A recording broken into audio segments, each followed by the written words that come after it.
Sir, भाईंदरमध्ये एक डॉक्टरवर एक गुन्हा दाखल झालेला, काय प्रकरण होतं? होय 14 तारखेला दुपारी 1:30 वाजता भाईंदर पोलीस स्टेशनला डायल 112वरती कॉल आला की एका सार्वजनिक शौचालयामध्ये एक अर्भक मृत अवस्थेत आहे.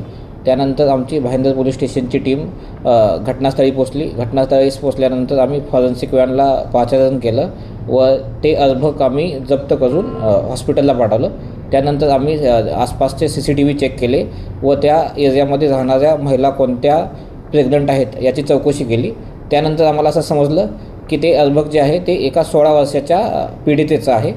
त्यानंतर आम्ही अधिक चौकशी केल्यानंतर आम्हाला असं समजलं की पीडितेचे एक आरोपी त्याच्याबरोबर शारीरिक संबंध झाले होते आणि जो आरोपी आहे त्याला ते मूल नको होतं. त्यासाठी त्यांनी तेथीलच एका BHMS असलेल्या महिला अधिकाऱ्याशी संपर्क साधून पीडितेला गर्भपात होण्याच्या गोळ्या दिल्या. त्यामुळे त्या मुलीचा गर्भपात झाला. त्यानंतर आम्ही आरोपी व ती महिला डॉक्टर आरोपी या दोघांच्या विरोधात आम्ही गुन्हा दाखल केलेला आहे आणि ह्या दोघांनाही आपण ह्या गुन्ह्यामध्ये अटक केलेली आहे. सर, कधीपर्यंत पोलीस कस्टडी आहे? ते नाही. लोकशाही मराठी ऐका, पहा, जागरूक रहा.